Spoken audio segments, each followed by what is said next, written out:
Hello everyone, welcome back to the channel. आज हम continue कर रहे हैं नेशनल इनकम के बेसिक्स क्लास 12। टेलीग्राम चैनल आप ज्वाइन कर सकते हो, वहां पे आपको नोटिफिकेशंस या नोट्स वगैरह इंपॉर्टेंट जो भी मिलता रहेगा टाइम टू टाइम। इसके अलावा चैनल अगर सब्सक्राइब करोगे तो लेक्चर्स के नोटिफिकेशंस भी आ जाएंगे।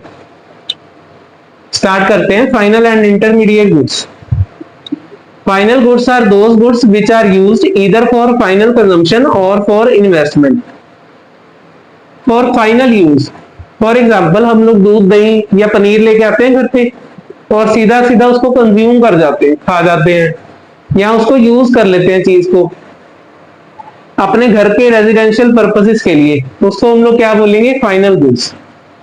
और अगर हम लोग करते हैं इन्वेस्टमेंट तो भी वो होंगे फाइनल गुड्स। फाइनल गुड्स को नेशनल इनकम का पार्ट लेना है और दूसरे हैं हमारे इंटरमीडिएट गुड्स, इनको नहीं लेना है। फॉर एग्जांपल, ये लकड़ी है, इस लकड़ी को हमने चेयर में कन्वर्ट कर दिया। अब ये चेयर जाएगी मार्केट में, बिकेगी और किसी आप जैसे और मेरे जैसे भाई के घर में आ जाएगी। तो ये है हमारा फाइनल गुड जो हम फाइनली यूज करेंगे, और ये है हमारा इंटरमीडिएट गुड जो कि प्रोसेस किया जाएगा। इंटरमीडिएट गुड को नहीं लेना है नेशनल इनकम में और फाइनल गुड को लेना है। फॉर एग्जाम्पल, अब ये तीन चीजें हैं हमारे पास, क्लॉथ है, सीजर है और स्विंग मशीन है। ये तीनों की तीनों है इंटरमीडिएट गुड्स। और अगर हमने इसमें से प्रोसेस करके शर्ट बनाई है तो ये है हमारी फाइनल गुड। अब ये स्विंग मशीन जो है, अगर किसी दर्जी की दुकान पे लगाई गई है तो वो क्या है? एक इंटरमीडिएट गुड है, क्योंकि इसको प्रोडक्शन के अंदर यूज करा जाएगा। बट ये ड्यूरेबल भी है, आगे चल के देखते हैं। ये भी है part of the final good. और तो जो ये दो है, ये है इंटरमीडिएट गुड। इन दोनों को नहीं लेना है, इसको लेना है और इसको लेना है। इमेज में थोड़ी सी मिस्टेक है, तो रेक्टिफाई कर लेना आप। नाउ पढ़ के देखते हैं क्या है।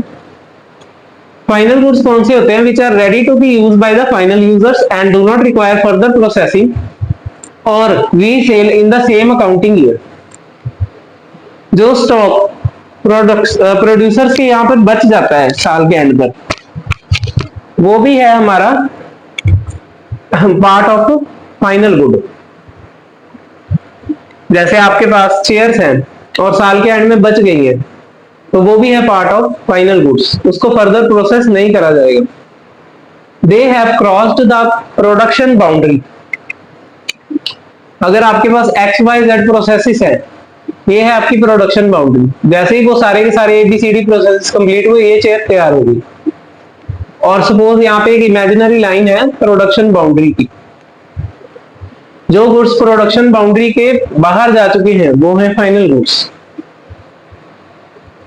Their value is to be included in the national income. Examples of the final goods: a bread bought by the household for consumption, a car bought by the consumer for final use. अब car खा तो नहीं जाते हैं, लेकिन है तो use किसके घर पे हो रही है? आप जैसे और मेरे जैसे लोगों के घर पे। मशीनरी अगर परचेज हो रही है बाय अ फर्म, किसी कंपनी ने परचेज करी है और वो उसको प्रोडक्शन के अंदर इस्तेमाल करेंगे, तो वो क्या है? एक इन्वेस्टमेंट है, तो वो हमारा फाइनल गुड है। मैंने आपको पहले बताया था कि यहाँ पर या तो कंजम्पशन के लिए और या तो फिर इन्वेस्टमेंट के लिए यूज हो रहा है। Furniture bought by the school for its classrooms, ये भी है एक इन्वेस्टमेंट। वो आगे बच्चों को पढ़ाएंगे, एक प्रोडक्टिव काम करेंगे इकोनॉमी के अंदर। Intermediate goods are those goods which are used either for resale, या तो उनको आगे चल के बेचा जाएगा, रीसेल किया जाएगा। फॉर एग्जाम्पल, एक कार का डीलर है, उन्होंने कार परचेज करी है, कार के डीलर ने कार परचेज करी है और वो उसको आगे ही सेल करेगा, मतलब आप जैसे और मेरे जैसे लोगों को बेचेगा। तो क्या ये फाइनल गुड है उसके लिए? नहीं, उसके लिए क्या है? एक इंटरमीडिएट गुड। और for further production in the same accounting year. अगर जरूरत पड़े तो 20 मिनट वीडियो को पॉज करके नोट डाउन कर लेना या थोड़ा सा सोच लेना, कहीं कहीं पे अगर आपको दिक्कत लगे। और for further production in the same accounting year, या फिर उसको आगे प्रोसेस किया जाएगा, जैसे कि ये वाला। They are within the production boundary, अगर ये बाउंड्री है तो इसी के अंदर है, अभी इस तरफ वाले है। Their value is not included separately in the national income, national income के अंदर नहीं डाला जाएगा उनको। तो अवॉइड डबल काउंटिंग, आपने चेयर को इसके अंदर इंक्लूड कर लिया। अब देखो कहीं ना कहीं ये लकड़ी इसके अंदर लगी हुई है। एक बार आपने सपोज करो, मैं अगर इसको भी काउंट कर लेता हूँ, एक बार आपने लकड़ी को काउंट कर लिया, एक बार पूरी की पूरी चेयर को काउंट कर लिया, लकड़ी इसके अंदर इंक्लूड है, तो आपने क्या कर लिया, डबल काउंटिंग कर ली। एग्जाम्पल, हम लोग आटा लेके आते हैं फ्लोर, और बेकरी के अंदर हमारी बेकरी है, हम बेकर हैं, लाए हैं, उससे हम लोग ब्रेड बनाएंगे। तो फ्लोर के अंदर हमने और भी इंग्रेडिएंट्स वगैरह मिक्स करे, हमारे लिए क्या है, एक इंटरमीडिएट गुड है, मतलब इसको ब्रेड बनाने के लिए काम में लिया जाएगा। अगर मैंने ब्रेड को ही काउंट कर लिया एज अ फाइनल गुड, अब अगर हमने ये ब्रेड घर पे यूज की होती तो वो होता फाइनल गुड। और अगर मैंने ब्रेड को काउंट कर लिया तो ये आटा भी इस ब्रेड का ही पार्ट है। सपोज 100 रुपए का आटा था और ब्रेड में बेच रहा हूं 150 रुपए की, तो अगर मैंने 150 को काउंट कर लिया है तो 100 क्या है, ब्रेड के अंदर ही इंक्लूड है, तो दोबारा काउंट ना हो जाए, इसलिए फ्लोर को इंक्लूड नहीं किया जाएगा। Tyres purchased by a car manufacturer, tyres वो गाड़ी के अंदर लगाने वाला है अभी, तो क्या है, इंटरमीडिएट गुड है। Electricity consumed by a factory for production, क्या है, इंटरमीडिएट गुड। ऐसे ही अगर कोई चीनी लेके जा रहे हैं मिठाई बनाने वाली दुकान वाले, तो उनके लिए क्या है, ये एक इंटरमीडिएट गुड, जैसे फ्लोर था, सेम ही रॉ मटेरियल है। Raw material example would for furniture. I hope everything is clear. अब प्रोडक्शन बाउंड्री क्या होता है? The concept of production boundary helps in distinguishing between intermediate and final goods. Goods within the production boundary are those which are undergoing the process. अभी इसको process किया जाएगा, मतलब जैसे लकड़ी है, इसको काटा जाएगा, इस पे कीलें ठोकी जाएंगी या इस पे गम लगाई जाएगी। सो ये क्या है हमारी with in the production boundary. अगर मैं एक इमेजिनरी लाइन यहाँ ड्रॉ कर दूं और यहाँ पे ए बी सी डी सारे प्रोसेस हो रहे हैं, तो इस बाउंड्री के बाहर जो है वो फाइनल गुड है, और जो अंदर है वो क्या है, इंटरमीडिएट गुड है। Goods within the production boundary are still undergoing processing or are meant for resale, they are intermediate goods. Goods that cross the production boundary are the final goods. The same good can be intermediate or final depending on its end use.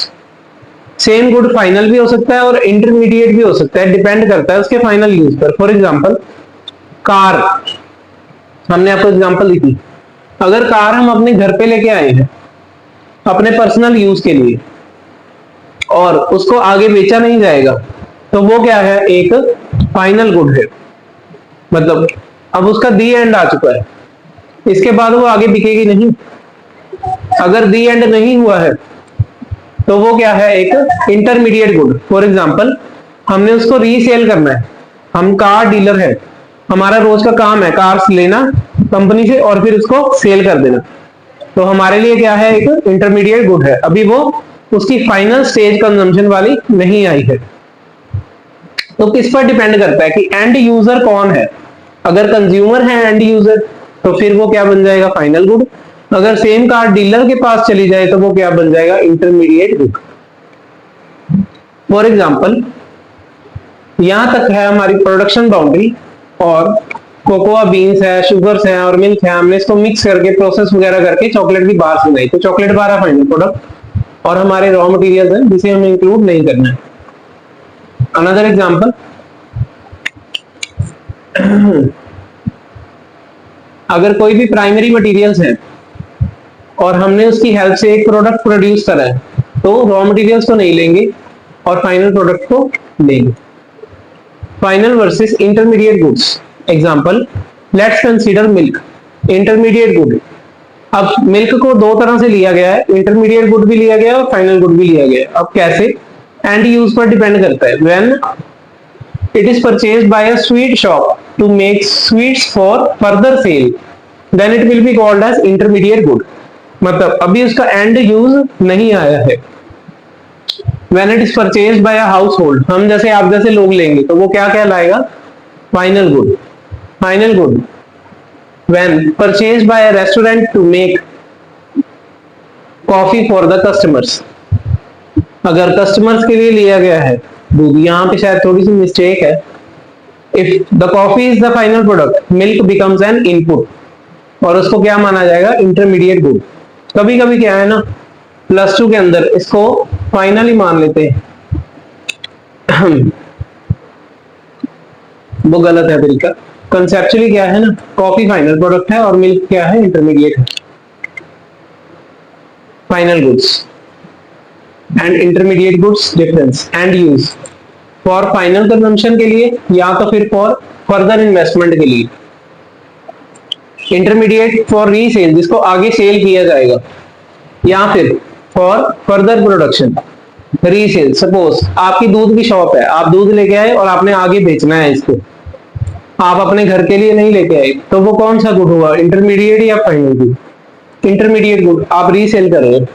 और further production है raw material या inputs. Production boundary, they have crossed the production boundary, they are within the production boundary. Value addition, इसके अंदर कोई भी value add further नहीं होगी और ये एज इट इज बिक जाएंगे. इसके अंदर वैल्यू एडिशन होगी, मतलब अगर 100 रुपए का आटा है, उसके अंदर आपने एबीसीडी प्रोसेस किया, फिर अपना प्रॉफिट्स वगैरह जोड़ा, वो सारी वैल्यू ऐड होगी, 150 रुपए हो गया. 100 से आप गए 150, तो वैल्यू ऐड होगी. National income inclusion, this is included, this is not included.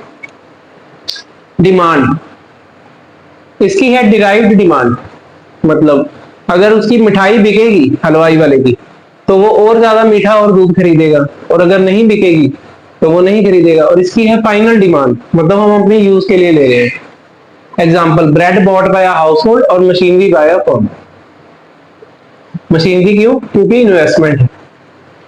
Floor for baker, tyres for a car manufacturer. अगर उसकी गाड़ियां बिकेंगी कार मैन्युफैक्चरर की, तो और ज्यादा टायर्स खरीदेगा. तो ये क्या है? Intermediate good. Revision points, intermediate good, final, for consumption या इन्वेस्टमेंट. मैंने मेन वर्ड्स जॉट डाउन करे बिल्कुल शॉर्ट में. फॉर कंजम्पशन और investment, cross boundary included in the national income. For further resale, further production within boundary not included in the national income. आप इसका screenshot कर लो. And use determines classification, avoid double counting. ये intermediate के related है. Double counting को avoid करना है और एंड यूज बताएगा कि मैं कौन हूं. नाउ फाइनल गुड्स के भी आगे दो पार्ट्स हैं. फाइनल गुड्स के आगे दो पार्ट्स हैं, कंजम्पशन गुड्स या फिर कैपिटल गुड्स. कैपिटल गुड्स वो गुड्स जिसको कि इन्वेस्ट करा जाएगा आगे, और कंजम्पशन गुड्स वो गुड्स जिसको आप घर पे कंज्यूम कर लोगे. मतलब फाइनल गुड्स के अब आगे दो क्लासिफिकेशंस हो गए.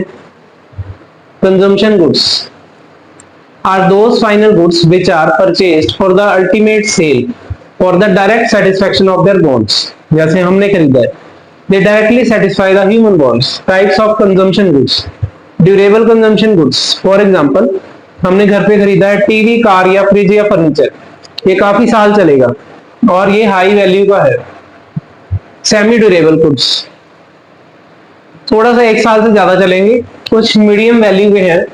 For example, clothes, footwear, crockery and iron. क्या है ना, ये सेमी ड्यूरेबल के होते हैं. कपड़े तो कई लोग काफी देर तक भी पहन लेते हैं, बट वो फिर आउट ऑफ ट्रेंड हो जाते हैं. मतलब हमारा दिल करता है उसको चेंज करें हम लोग, इसीलिए वो क्या हो जाते हैं, हमारे लिए आउटडेटेड से हो जाते हैं. फुटवेयर, आपके पिछले साल के जूते पहनने का मन नहीं करेगा, जो इस साल लाओगे उसको आप बार बार पहनना चाहते हो. आप चाहते हो ना कि पुराने वाले कपड़े हम साइड पे ही रख दे, इसलिए इसको बोला जाता है सेमी ड्यूरेबल गुड्स, जिसको कि हम अपनी मर्जी से ही चेंज कर देते हैं 1 साल के बाद, तो हमारा वैसे भी दिल नहीं करता. Types of consumption goods continue. Non durable goods, single use goods. For example, आप दूध लेके आए और आपने पी लिया और खत्म कर दिया. आप पेट्रोल आपने डलवाया 200-300 का, जैसे ही आपने किलोमीटर पे रन करा वैसे ही खत्म. ब्रेड लाए, आपने खाई और खत्म. ये है नॉन ड्यूरेबल गुड्स. इसके अलावा आ जाती है यहाँ पर एक और एडिशन कर लेना, वो है, अगर कोई स्क्रीनशॉट कर रहा है तो लिख लेना नोटबुक में, services.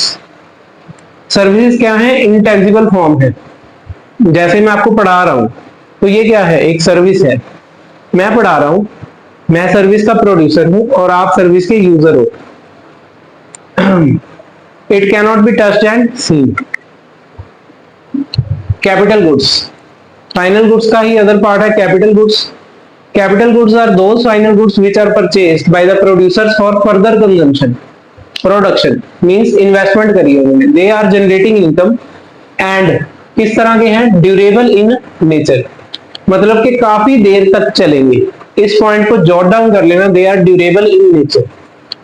They form a part of a producer's fixed asset and undergo depreciation. सिर्फ वो वाले गुड्स यहां पे लेने हैं जो कि आगे डेप्रिशिएट भी होंगे। They help in using increasing the productive capacity of the economy. For example, plant and machinery, equipment, factory building, tools and implements used in the production.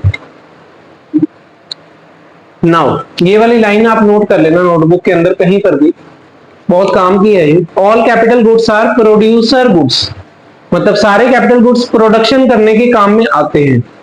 But all producer goods are not capital goods. For example,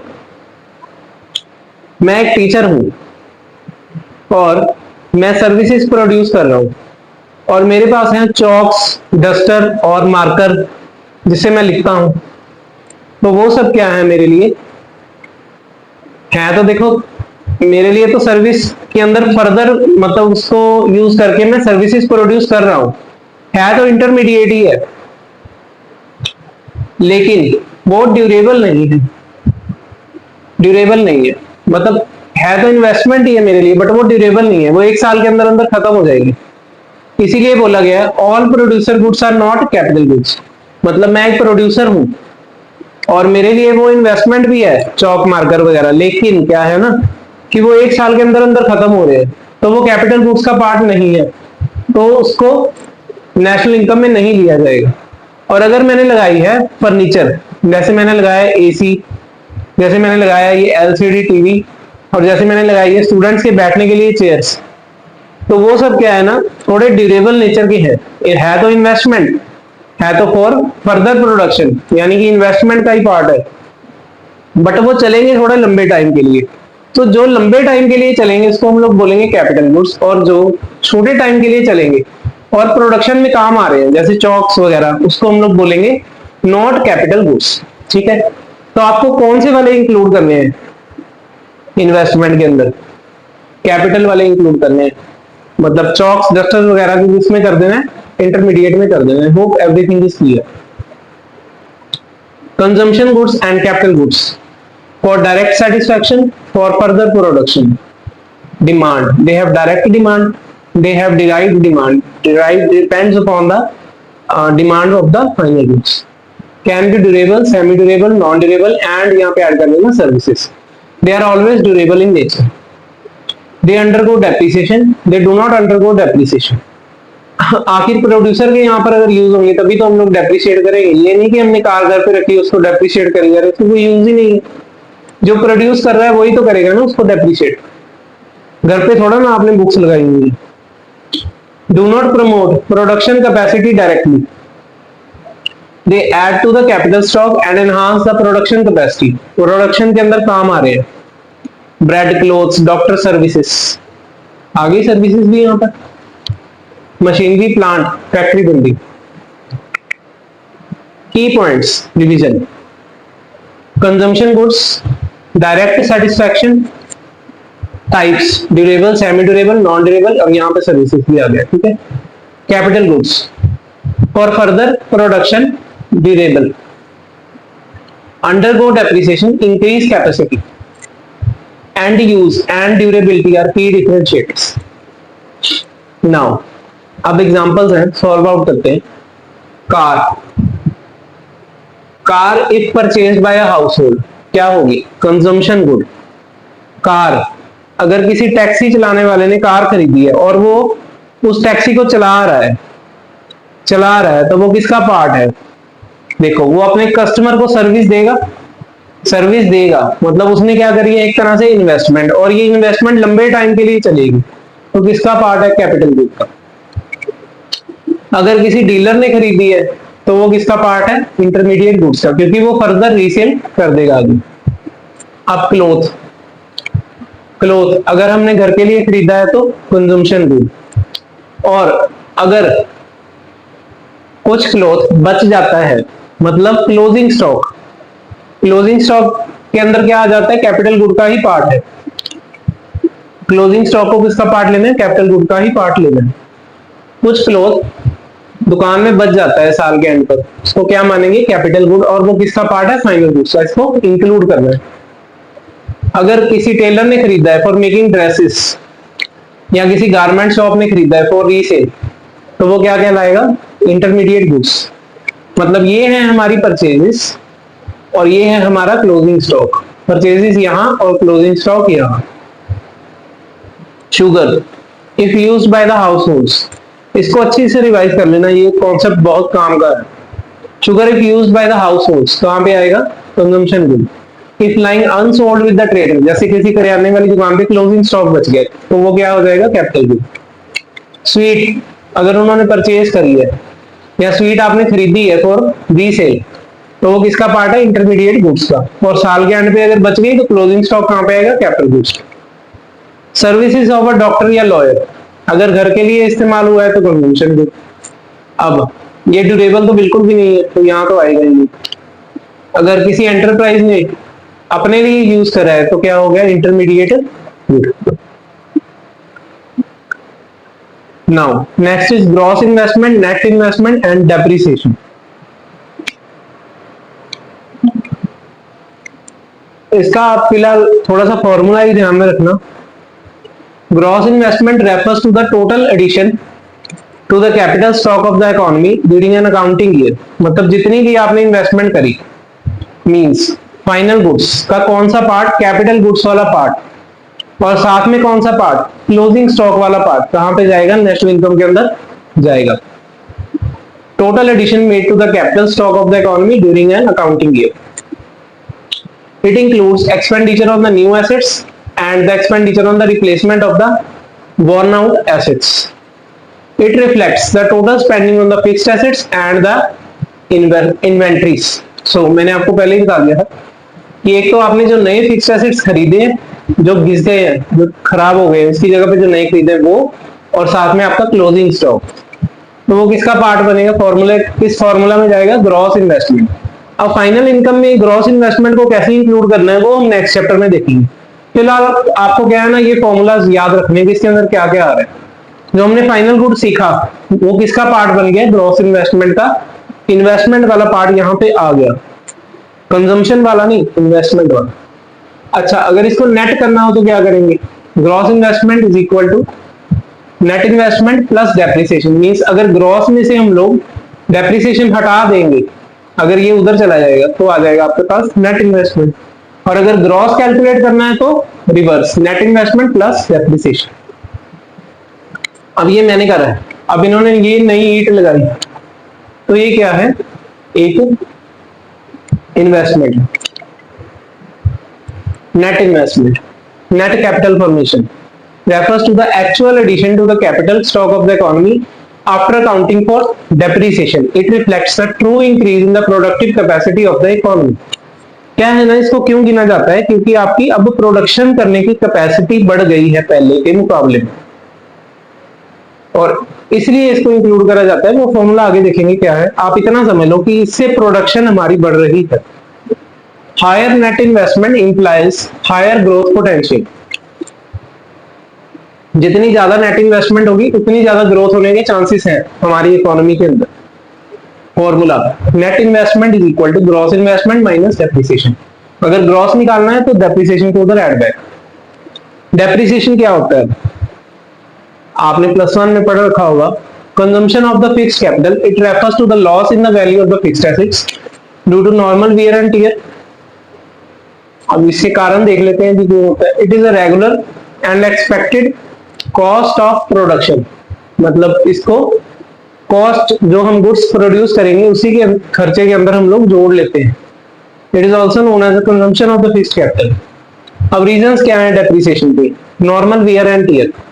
आप car लेके आए हो, normally जैसे जैसे आप use करोगे कहीं पे डेंट्स पड़ जाएंगे या कहीं पर थोड़ी सी टायर्स वगैरह उसकी घिस जाते हैं, तो वो क्या है ना, फिजिकल डिस्टॉर्शन हो जाती है, फिजिकल खराबियां आने लगती हैं। एक्सपेक्टेड ऑब्सोलेसेंस, आपके पास फोन्स हैं और वो फोन्स की टेक्नोलॉजी या लैपटॉप्स की टेक्नोलॉजी बहुत जल्दी बदल जाती है, आपके पास कंप्यूटर्स हैं बहुत जल्दी वर्न आउट हो जाते हैं। अभी 4G छोड़ के 5G है, इससे पहले क्या था ना, 3G फोन हुआ करते थे, 4G फोन्स की वैल्यू कम हो गई है। तो क्या है ना, एक्सपेक्टेड ऑब्सोलिसेंस मतलब चेंज ऑफ टेक्नोलॉजी की वजह से। ऑब्सोलिसेंस वर्ड एक मतलब पर्टिकुलर टर्मिनोलॉजी है। एक्सीडेंटल डैमेज, एक्सीडेंट हुआ, कुछ डैमेज हो गया, उससे उसकी वैल्यू रिड्यूस हो गई एकदम से। जैसे कोई मशीन की आग लग गई, वो मशीन की चलना ही बंद हो गई, तो वो डेप्रिशिएट हो गई, एक ही दिन में हो गई। या माइनर इंसिडेंट हो गई, कोई भी माइनर एक्सीडेंट अगर होगा तो उसको बोलेंगे एक्सीडेंटल डेप्रिसिएशन। मतलब मैं कैपिटल लॉस को इंक्लूड नहीं कर रहा हूँ यहाँ पे, जस्ट छोटे मोटे एक्सीडेंट्स की बात कर रहा हूँ जिससे उसकी वैल्यू रिड्यूस हुई है हल्की बहुत।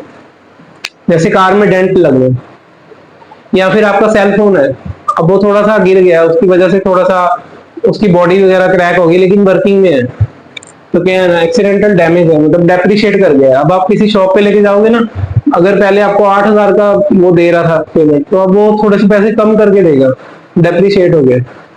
पैसेज ऑफ टाइम, चीजें पड़ी पड़ी खराब हो जाती है। आपके पास अगर कुछ भी है, फर्नीचर है, गाड़ी है, आप खड़ी कर दो, 4-5 साल मत चलाओ, खराब होने लग जाएगी। ये मैंने कुछ एग्जांपल्स इंक्लूड करी है। अब ये ओल्ड मशीनरी और ये न्यू मशीनरी, देखो ना, चलने के बाद फर्क तो पड़ता ही है, घिसाई हो जाती है। अब आजकल के जमाने में ये वाली सिलाई मशीनें कम चलती हैं, ये वाली ज्यादा चलती है। मैं ये नहीं कह रहा हूँ कि ये बिल्कुल खत्म ही हो गई, लेकिन इसके आने की वजह से इसकी वैल्यू कम हो गई। 4G phones versus 5G phones, की रिवीजन पॉइंट्स, इसका स्क्रीनशॉट कर लिया करो। Gross investment, total addition to the capital includes depreciation. Net investment includes addition to the capital, addition तो ये भी है लेकिन डेप्रिसिएशन हटाने के बाद। Depreciation, fall in the value of fixed assets. Depreciation versus capital loss, expected, ये वाला क्या है, एक्सपेक्टेड लॉस है, इसकी हम उम्मीद लगा के बैठे, इसका हमें पता ही नहीं, अनएक्सपेक्टेड है, सडनली हो गया। Net indirect taxes, capital loss की स्लाइड इसमें है नहीं, बुक में से पढ़ना आप कैपिटल लॉस क्या होता है। कैपिटल लॉस क्या है ना, अगर एकदम से आग वगैरह लग जाए फैक्ट्री के अंदर या अर्थक्वेक वगैरह आ जाए, तो वो क्या है ना, मशीनरी पूरी पूरी डैमेज हो जाती है, उसको हम लोग बोल देते हैं कैपिटल लॉस, पूरा का पूरा कैपिटल ही लॉस हो गया। डिफरेंस वगैरह पढ़ना तो बुक में है। Now net indirect taxes, understanding net indirect taxes for crucial conversion is crucial for converting national income from factor cost to market price and vice versa। ये एक कन्वर्जन फैक्टर है, अभी आपको इसका फॉर्मूला नहीं पता, चलो फिर भी जब आप इसको दोबारा रिवाइज करोगे तो आपको समझ में आएगी बात। अब इनडायरेक्ट टैक्सेस देख लेते हैं, एक होते हैं डायरेक्ट टैक्सेस, एक होते हैं इनडायरेक्ट टैक्सेस। डायरेक्ट टैक्सेस होते हैं जो जो इनकम कमाता है उसके ऊपर डायरेक्टली लग जाता है। फॉर एग्जांपल इनकम टैक्स, मैंने इनकम कमाई, मेरे ऊपर लग गया, पे कौन करेगा, गवर्नमेंट को जमा कौन करवाएगा, मैं खुद ही करवा रहा हूँ। अब जीएसटी, जीएसटी है इनडायरेक्ट टैक्स। कैसे, आपने डिपॉजिट, अगर आप आइसक्रीम खाने गए आइसक्रीम कॉर्नर पर, सपोज आपने गोलगप्पे खाए, गोलगप्पे खाए आपने 150 रुपए के, उसने 18 रुपीज जीएसटी के जोड़ दिए, आपने ये जीएसटी किसको डिपॉजिट कराई, शॉपकीपर को, और शॉपकीपर आगे किसको दे देगा, गवर्नमेंट को। तो मतलब गोलगप्पे तो आपने खाए, लेकिन आप सीधा सीधा सरकार को टैक्स नहीं दे रहे हो, आप किसको दे रहे हो, शॉपकीपर को, और शॉपकीपर आगे दे रहा है। अब इनकम टैक्स में क्या था ना, कि डायरेक्टली आपने इनकम कमाई और आप ही इसका टैक्स जमा करवा रहे हो, तो ये हो गया direct tax. So indirect taxes. Indirect taxes are imposed by the government on the production and sale of the goods and services. किस पर लगाई जाती है, प्रोडक्शन या सेल, सेल करने पर। जैसे गोलगप्पे हमने खा गए हैं, सेल करे उन्होंने गोलगप्पे, of goods and services. The burden of these taxes can be shifted to the customer. अब फूड वाले ने खुद नहीं दिया है ये टैक्स, किसने दिया, हमने दिया, हमारी पॉकेट में से गया, उसने अपना जो बर्डन था वो किसके ऊपर शिफ्ट कर दिया, हमारे ऊपर। और जमा करवाने वाला तो वो है, लेकिन दे तो हम रहे हैं ना, पॉकेट हमारी में से जा रहा है, वो क्या है ना, सिर्फ एक बीच में खड़ा हुआ है, ये मैं हूं, ये शॉपकीपर है और वो गवर्नमेंट है। वो सिर्फ एक इंटरमीडिएट है, मैंने उसको दिया और उसने आगे दे दिए, उसको कोई लेना देना नहीं है, उसकी जेब में से नहीं गए। इसकी जेब हल्की होती है जीएसटी लगने से कस्टमर की। एग्जाम्पल जीएसटी, इससे पहले लगने वाले टैक्सेस, ये क्या है ना, सारे टैक्सेस इसके अंदर आ गए थे, ये डैडी टैक्स है। कस्टम ड्यूटी और एक्साइज जीएसटी के पहले जो लगा करते थे, उसके आपको नाम याद रख लेना, कई बार एग्जाम में आ जाता है। तो मैंने लिस्ट दे रखी है, आप स्क्रीनशॉट कर लेना। Indirect taxes increase the market price of the goods and services. 150 रुपए के गोलगप्पे 18 रुपए ऊपर जुड़ गए, 168 महंगे पड़ गए। They are cost to the firm but revenue to the government. ये कॉस्ट टू द फर्म थोड़ा गलत लिखा हुआ, it is revenue to the government, government के प्रॉफिट का पार्ट है। They are directly paid by the individual to the central government. These are paid by the individual to the government and subsequently the tax burden is passed to a different individual entity. मतलब इसको जमा करवा रहा है shopkeeper, लेकिन उसका burden किसके ऊपर आया, मेरे ऊपर। फॉर एग्जाम्पल जीएसटी, इसके पहले होता था वैट, एक सीएसटी भी होता था, वो भी लिख लेना यहाँ पे। कस्टम ड्यूटी, एक्साइज ड्यूटी, ये सारे क्या है ना, गुड्स की प्रोडक्शन के ऊपर लग रहे हैं। जो भी गुड्स की प्रोडक्शन के ऊपर लगेगा ना, या सेल के ऊपर लगेगा, ये सेल टैक्स, ये सारे गुड्स की प्रोडक्शन और सेल के ऊपर लग रहे हैं, ये सारे क्या है ना, इनडायरेक्ट टैक्सेस है। इसके अलावा सिक्योरिटी ट्रांजैक्शन टैक्स, ये शेयर मार्केट का होता है, और डिविडेंड डिस्ट्रीब्यूशन टैक्स, ये भी शेयर मार्केट का ही होता है, इसको याद कर लेना ज्यादा अच्छा रहेगा। इनकम टैक्स, कॉर्पोरेशन टैक्स, मतलब जो पानी का बिल हमें आता है उसके अंदर जो टैक्स लगा होता है। Capital gains tax, professional tax, ये भी इनकम टैक्स का ही पार्ट है, capital gains tax. Property tax, जिसकी प्रॉपर्टी वही पे करेगा। अगर कुछ ना समझ में आए तो ध्यान रखना, जो आपको लगे कि डायरेक्टली जाएगा वो डायरेक्ट टैक्स, और जो इनडायरेक्टली जाएगा किसी के थ्रू जाएगा वो है इनडायरेक्ट टैक्स। फिर भी लिस्ट एग्जॉस्टिव है, याद कर लेना एक बार। और रोड टैक्स, हम लोग चला रहे हैं गाड़ी, सरकार को डायरेक्टली दे देते हैं। स्टैंप ड्यूटी, रजिस्ट्री करवाने गए हैं जमीन की, हम ही देंगे directly. Subsidies, subsidies are the financial assistance given by the government to the producer to encourage certain production,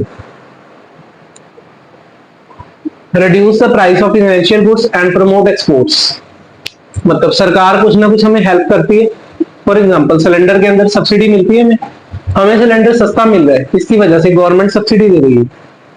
fertilisers के अंदर सब्सिडी दी जाती है, फूड ग्रेन्स के अंदर कभी कभी दालों में भी दी जाती है, जैसे हम लोग राशन डिपो पे जाके राशन खरीदे तो सस्ता पड़ता है। इलेक्ट्रिसिटी के अंदर आजकल काफी जगह पे बिल भी माफ है। इसके अलावा स्कूल की फीसों में, ये सारी क्या है ना, सब्सिडी है। ये किस चीज पर दी जाती है, या तो फिर कोई ऐसा सेक्टर होता है जो एक्सपोर्ट ओरिएंटेड होता है। फॉर एग्जाम्पल इंडिया की दवाइयां अमेरिका के अंदर एक्सपोर्ट होती है तकरीबन, वहां पे दवाइयां बहुत महंगी है, तो गवर्नमेंट क्या है ना, सब्सिडी दे देती है दवाइयां बनाने वाली कंपनी को, ताकि उनके गुड्स जो है वो फॉरेन की मार्केट के अंदर कॉम्पिटिशनल हो जाए। अगर वो यहाँ से जीएसटी वगैरह लगा देंगे तो उनके गुड्स महंगे हो जाएंगे और फॉरेन में उनको बिकने में दिक्कत होगी, तो वो क्या है ना, सब्सिडाइज कर देते हैं, मतलब टैक्स उसका ऑफ कर देते हैं। और एसेंशियल गुड्स, फॉर एग्जाम्पल जैसे कि सपोज अगर कोई कैंसर के ट्रीटमेंट के सपोज कोई इंजेक्शन है, वो ऑलरेडी महंगे, तो सरकार सोच रही है कि एसेंशियल भी है, महंगे भी हैं, जरूरी भी है, तो उसमें हो सकता है कि सरकार टैक्स माफ कर दे। ये जस्ट एक मतलब एक्चुअल एग्जांपल नहीं है, बट हाँ जो दवाइयों वाली है वो एक्चुअल है। You can find out examples, बहुत मिल जाएंगे आपको। सब्सिडी इसलिए दी जाती है कि कॉस्ट ऑफ प्रोडक्शन कम हो सके फॉर प्रोड्यूसर्स, और वो उसका बेनिफिट आगे कस्टमर को दे सके। कुछ गुड्स जरूरी है, फॉर एग्जांपल अगर कोरोना के टाइम पे मास्क के ऊपर टैक्स हटा दिया जाता तो वो थोड़े कस्टमर को सस्ते पड़ जाते। They are a cost to the government, government के लिए खर्चा है और लोगों के लिए इनकम है। नेट इनडायरेक्ट टैक्सेस, अगर मैं जो इनडायरेक्ट टैक्स है, डायरेक्ट नहीं इनडायरेक्ट, मतलब जीएसटी कस्टम्स वगैरह, इनमें से अगर मैं सब्सिडी को माइनस कर दूं तो वो आ जाएगा नेट इनडायरेक्ट टैक्स। अब इसको यूज काम करना है वो फॉर्मूला बाद में देखेंगे, फिलहाल आपके काम का ये है। It reflects the net burden of taxes imposed on the production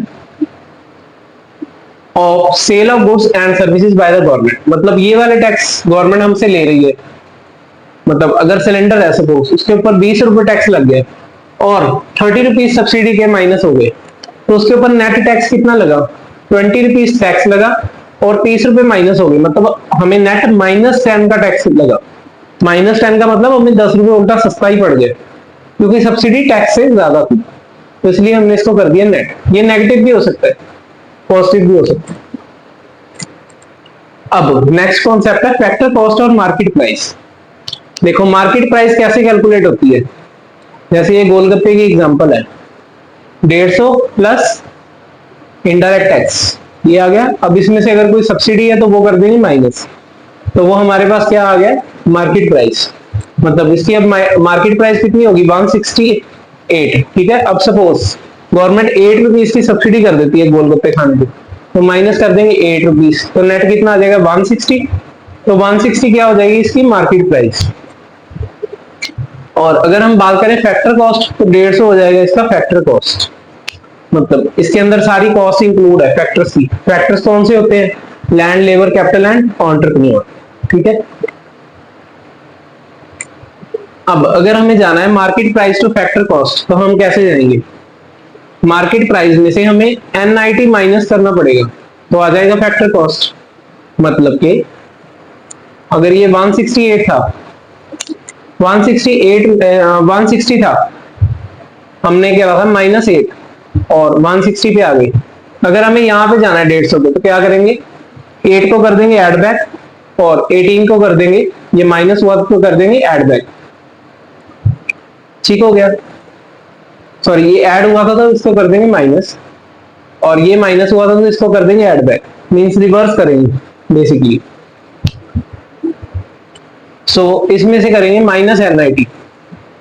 -NIT करने का क्या मतलब हुआ, माइनस इनडायरेक्ट टैक्स, मतलब जो GST जोड़ी गई है 168 के अंदर, अगर GST है तो वो GST हटानी पड़ेगी, और क्योंकि आगे माइनस है तो माइनस माइनस क्या हो जाएगा प्लस, तो प्लस कर दी जाएगी सब्सिडी।